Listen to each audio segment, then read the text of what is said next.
Саламатсыңарбы балдар? Бүгүн биз ата тоочту өтөбүз. Ата тооч дегенибиз заттын атын атабай туруп, аны жалпылап көрсөткөн сөздөр. Булар ата тооч деп аталат экен. Ата тоочтун өзүнүн суроосу жок. Кайсы сөз тиркөмдүн ордуна колдонулса, ошол сөз тиркөмдүн суроосун колдоно берет.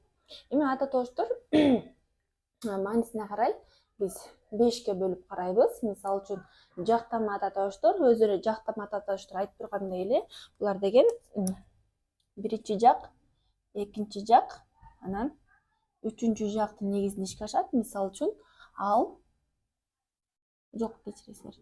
Мен, сен, анан ал. Андан тышкары булардын көптүк түрлөрү да. Мисалы үчүн, мендики биз болсо, сендики силер, же болбосо сылык түрмөдө сиз, түрү сиз, андан тышкары алдыкы алар. Булар жактама ушул 3 жактын негизинде ишке ашат экен. Эми балдар, буларга кандай суроо жооп берет? Ким деген суроо жооп берет. Демек, ким? Демек, жактын бирин аткарган үчүн ким деген суроо жооп берет экенбиз. Ал эми шилтеме ата тоочто дагы ал, шилтөө же жаңсоо иретинде кетет экендер. Ал, бул, тигил, ушу, же болбосо ушул.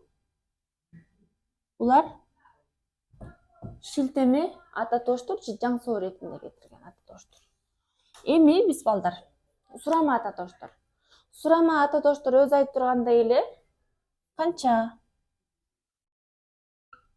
нече, же болбосо ким, эмне деген сыяктууларга жооп берет экен. Андан тышкары булар жана суроо түрүндө эле эмес, жай, илеп, же болбосо буйрук сүйлөмдөрүндө дагы колдонулат экен. Демек, дайыма эле ал иштегенин ким билсин деп айта турган болсо, кадимки эле жайынча айтылган сөз. Мисалы үчүн, ким деп, ал иштеп жатканын ким билсин. Суроо иретинде эмес, суроолуу сүйлөмдөрдөн эмес, жай сүйлөмдө же болбосо буйрук сүйлөмдөрдө да кездешет экен. Андан тышкары бизде деген тангыч ата тоочтор. Тангыч ата тоочтор эч деген бөлүкчөнүн жардамы менен келет балдар. Эч качан, мисалы үчүн,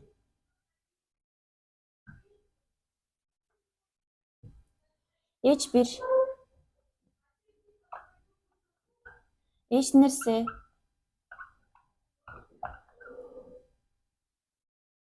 деген сөздөрдүн жардамы менен жасалгандар, булар тангыч ата тоочтор экен.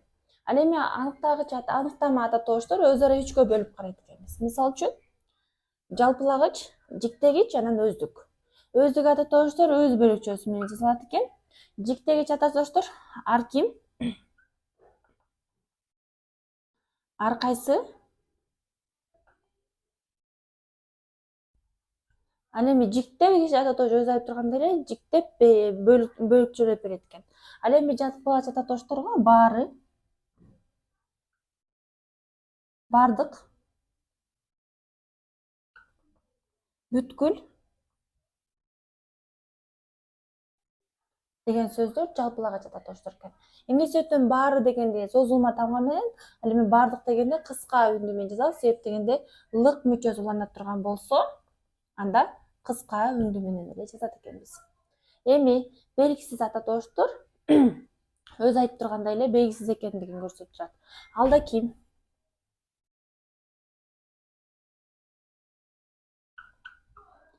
Кимдир бирөө,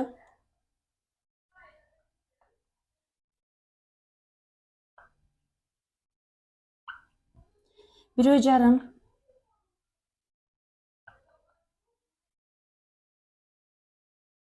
деген сыяктуу белгисиз экенин көрсөтүп турат экен. Андан тышкары ата тоочторго жөндөгөндө келгенде, мисалы үчүн, кечиргиле, биринчи шилтеме менен жактаманын айырмасын айырмалап билип алалы. Жактама менен шилтеме өтө окшош, бирок айырмасы жактама дайыма ким деген суроо жооп берсе, шилтеме бул кайсы деген суроо жооп берет. Айырмасы, мисалы үчүн, жактамада мисал келтирели бул жерге.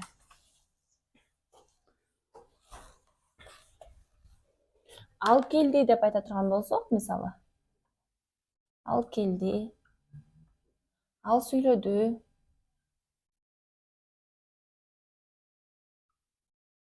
Экөөнө тең ким деген суроо жооп берет. Ким сүйлөдү? Ал сүйлөдү. Ким келди? Ал келди. Ал китеп окулган. Ал китеп текчеде турат деп койсок. Турат дей турган болсок, бул жерге кайсы деген суроо жооп берет экен. Кайсы китеп окулган? Демек, ал китеп окулган. Кайсы китеп? Ал китеп. Бул окуучу келди дей турган болсок, ким келди эмес, кайсы окуучу келди. Демек, экөөнүн айырмасын суроо берип аныктайт экенбиз. Эми балдар, биз ата тоошторду жөндөгөндө, мисалы үчүн, бул деген сөздү жөндөп көрөлү. Бул деген сөздү жөндөй турган болсок, мунун уңгулары өзгөрүп кетет. Ата тооштун мүчөсү жок, бул болот. Эликтин жөндөмөсүнө келгенде мунун деп айтабыз. Мунун китеби.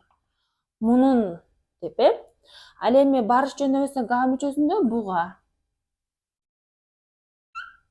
Табыш жөндөмөсүндө муну. Барыш жөндөмөсүндө мында.